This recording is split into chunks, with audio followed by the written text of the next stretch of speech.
Estratégias de leitura, antes, durante e depois da leitura. Olá, caros estudantes! Na nossa aula, a partir das reflexões teóricas acerca das estratégias de leitura, você será capaz de propor atividades de compreensão antes, durante e depois da leitura, com os alunos da educação básica. Como leitores experientes, quando lemos algum texto, vamos decodificando e, ao mesmo tempo, compreendendo o que lemos, de modo que a leitura é praticamente automática. Mas quando nos deparamos com um conteúdo muito difícil ou com expressões desconhecidas, a leitura deixa de ser fluente e precisamos solucionar os problemas de compreensão. Para isso, nós utilizamos estratégias de leitura. Crianças e jovens em idade escolar precisam aprender a utilizar essas estratégias para se tornarem leitores autônomos. É sobre essas estratégias realizadas antes, durante e depois da leitura que nossa aula tratará. O que vocês pensam sobre isso? As crianças, quando terminam o primeiro ano do ensino fundamental e aprendem a transformar letras em sons, podem ser consideradas leitoras?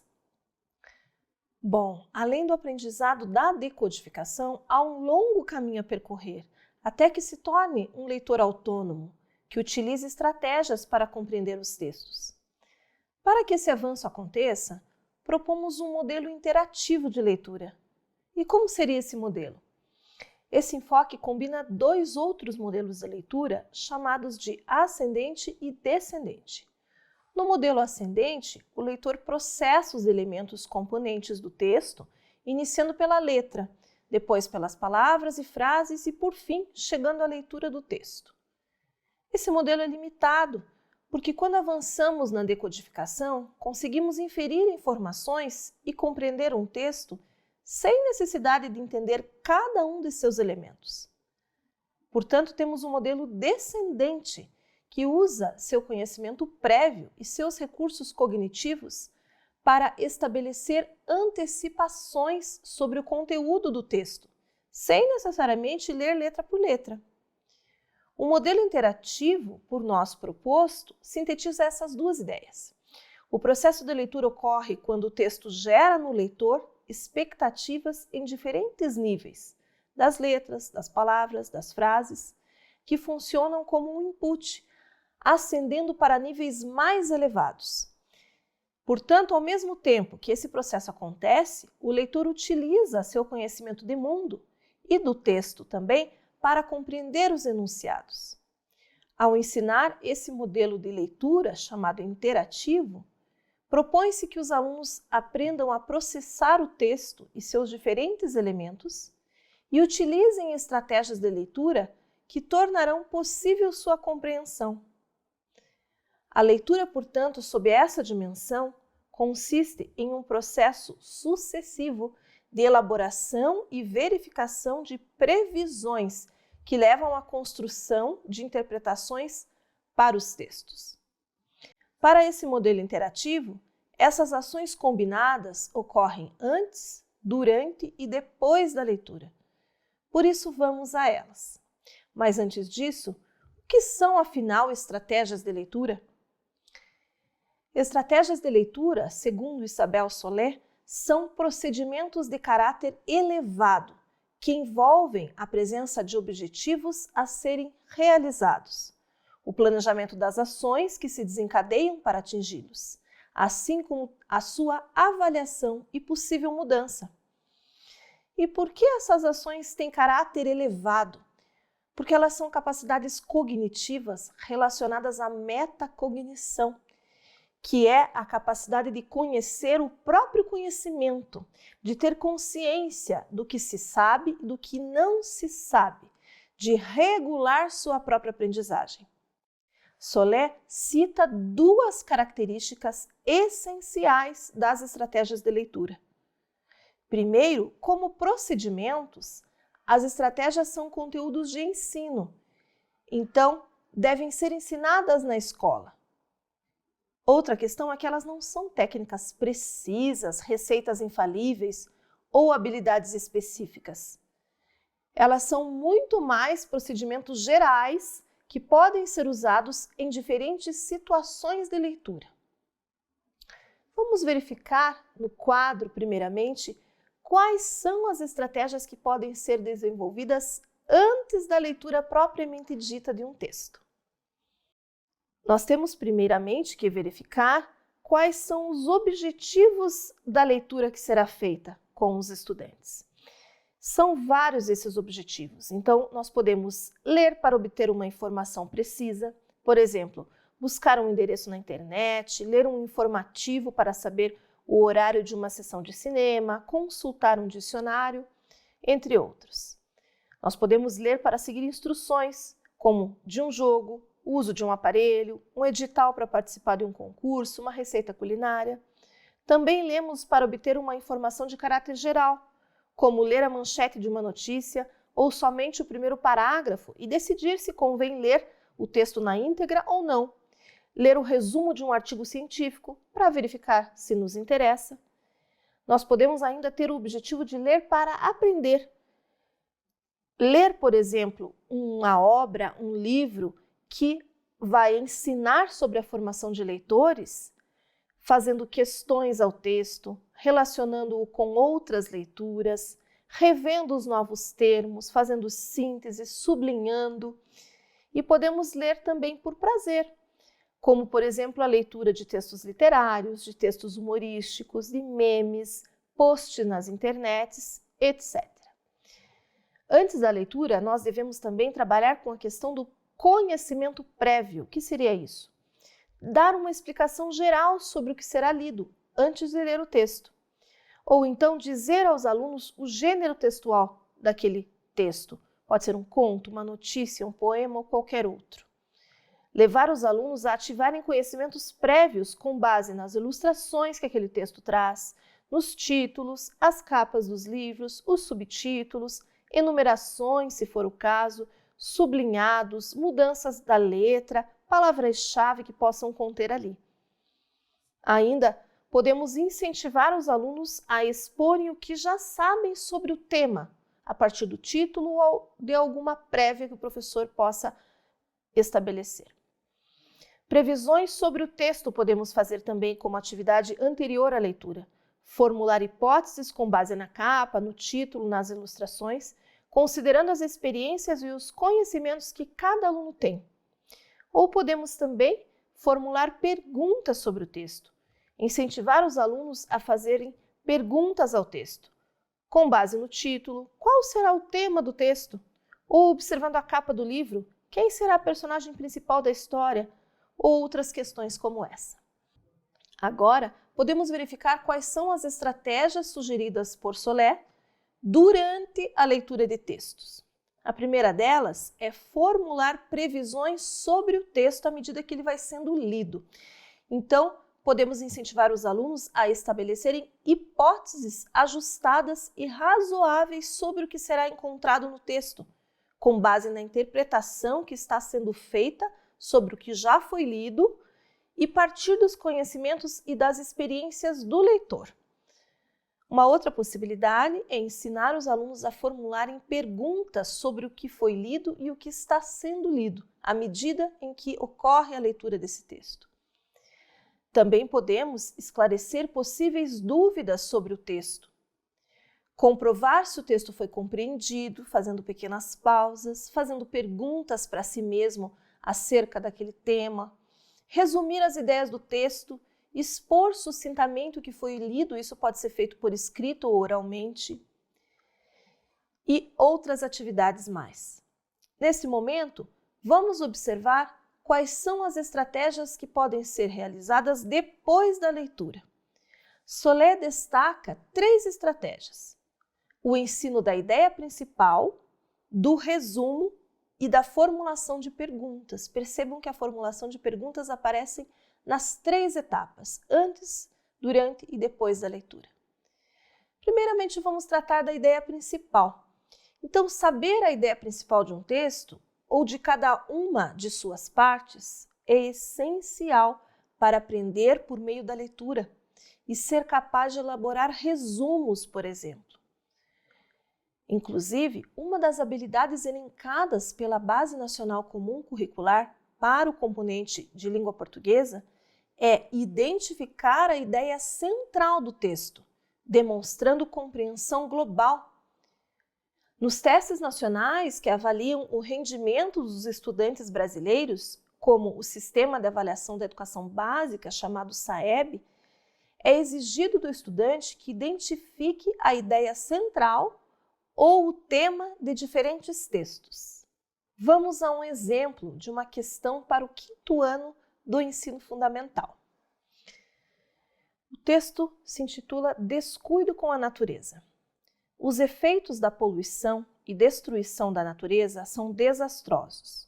Se um rio é contaminado, a população inteira sofre as consequências. A poluição está prejudicando os rios, mares e lagos. Em poucos anos, um rio sujeito à poluição poderá estar completamente morto. Para despoluir um rio, gasta-se muito dinheiro, tempo e o pior, mais uma enorme quantidade de água. Os mananciais também estão em constante ameaça, pois acabam recebendo a sujeira das cidades, levada pela enxurrada, junto com outros detritos. A partir desse texto, foi elaborada a seguinte pergunta. O tema tratado no texto é, e temos como opções, letra A, poluição da água, letra B, poluição da natureza, letra C, conservação da água e letra D, conservação da natureza. Então, esse texto poderia ser usado para uma tarefa de leitura compartilhada. Primeiro, deixar claro aos alunos qual é o objetivo dessa leitura, que seria aprender a identificar o tema ou a ideia central do texto. Então, esse texto serviu para que possamos fazer esse exercício.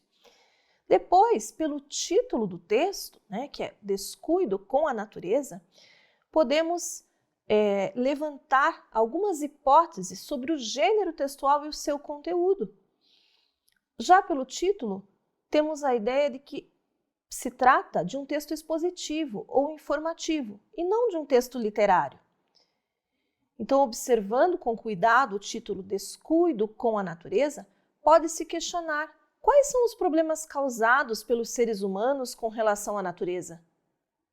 Aí, os alunos poderiam levantar algumas questões: desmatamento, extinção das espécies, destruição da camada de ozônio, poluição do ar, do solo, da água, mesmo sem ter lido ainda o texto. Mas para descobrir o tema do texto e conferir se as hipóteses são verdadeiras, é preciso lê-lo na íntegra, pois o título apresenta o assunto de um modo bastante amplo, enquanto o tema é mais específico. É necessário mostrar aos alunos que após a primeira oração, que diz os efeitos da poluição e destruição da natureza são desastrosos, o texto enfatiza a questão da poluição da água, citando a contaminação dos rios, dos mares, dos lagos e mananciais, afirmando que isso é um grande problema, com consequências para a população. Por isso, a resposta correta é a letra A, pois o texto trata da poluição da água. Então, o tema tratado no texto é poluição da água. Mas qual seria a diferença entre tema e ideia principal? O tema indica aquilo do que um texto trata e pode ser expresso em uma palavra ou expressão curta. Já a ideia principal informa sobre o enunciado mais importante que o autor usa para explicar o tema, podendo estar explícito ou implícito no texto. Podemos dizer que a ideia principal do texto Descuido com a Natureza é a poluição da água, que é um problema desastroso e gera graves consequências à população. Quanto ao ensino do resumo, mais uma estratégia que se realiza depois da leitura do texto, pode-se dizer que se refere a uma atividade intimamente relacionada à anterior, da identificação do tema e da ideia principal dos textos. Há 4 regras úteis para a elaboração dos resumos.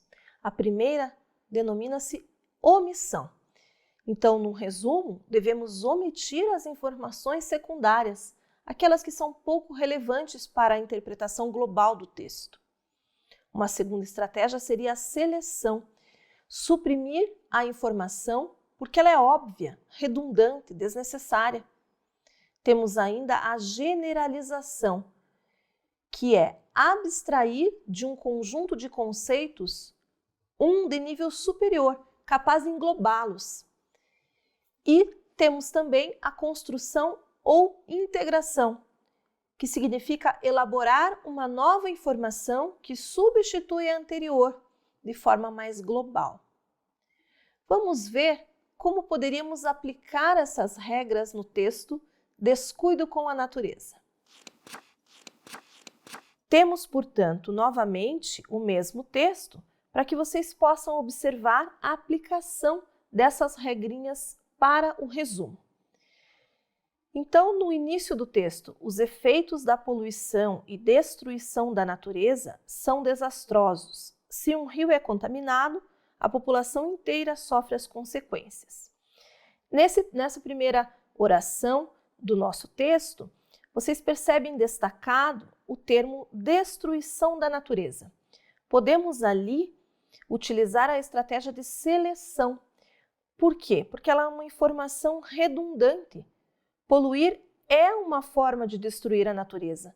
Então, poderíamos, nesse momento, selecionar esse trecho ou essa expressão para que, no resumo, isso saia de uma maneira mais sucinta. Nós temos também, ali no início, na primeira oração, podemos aplicar a regra da generalização. Ou seja, se os efeitos da poluição da água são desastrosos e têm consequências, há prejuízos. Então, é possível generalizar essa informação quando tratamos de um resumo. Avançando um pouquinho mais na leitura do texto, temos: a poluição está prejudicando os rios, mares e lagos. E eu destaquei para vocês, em poucos anos, um rio sujeito à poluição poderá estar completamente morto. Vamos observar que aqui poderíamos aplicar a regra da omissão. Essa é uma informação secundária. Já que os efeitos da poluição são desastrosos, a morte de um rio é um exemplo. Então, é um detalhe, uma exemplificação pode ser omitida quando vamos fazer um resumo. Avançando um pouquinho mais, temos lá: para despoluir um rio, gasta-se muito dinheiro, tempo e, o pior, mais uma enorme quantidade de água. Podemos utilizar a regra da construção. Não se deve poluir, pois o processo inverso, que é a despoluição, gera desperdícios. Então, construímos esse trecho de uma forma mais global.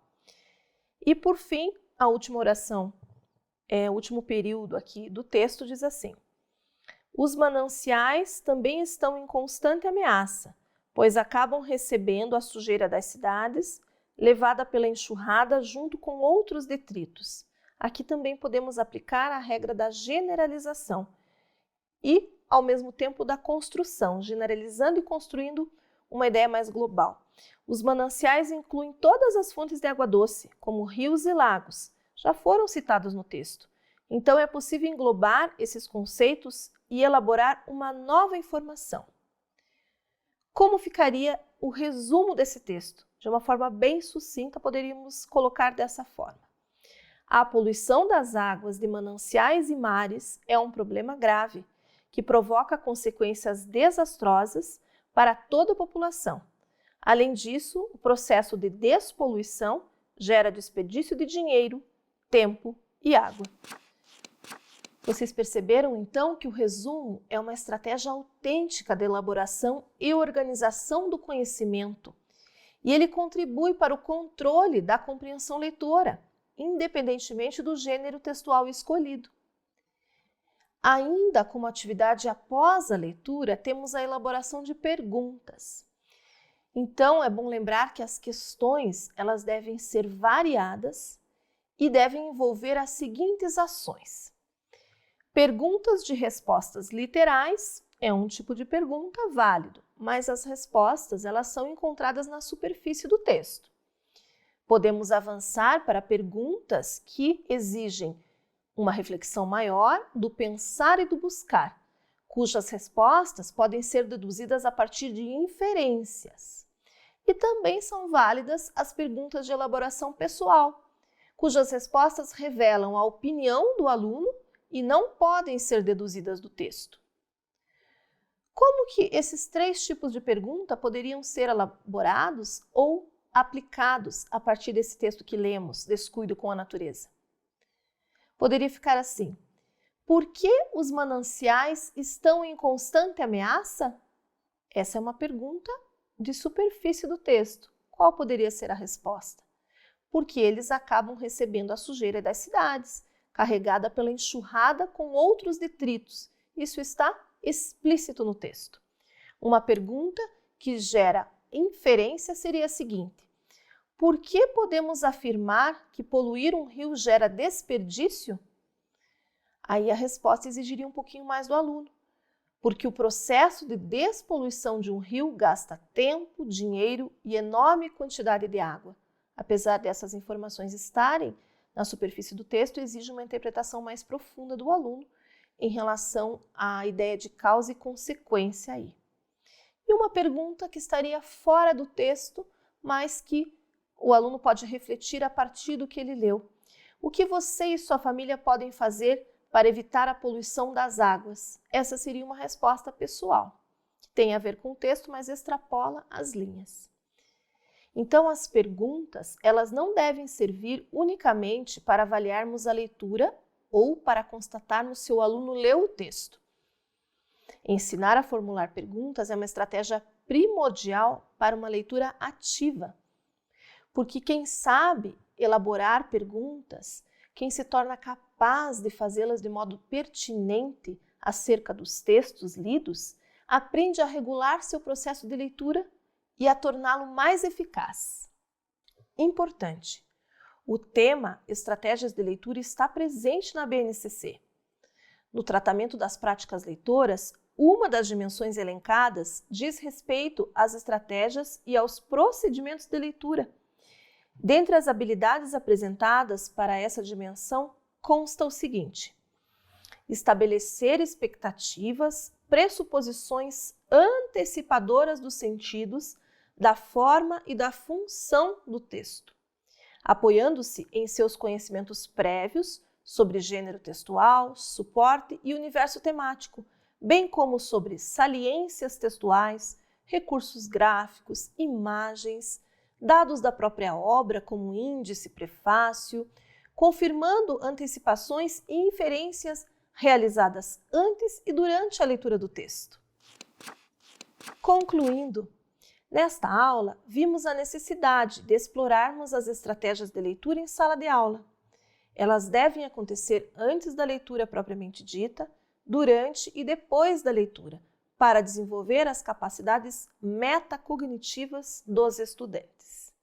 Bons estudos!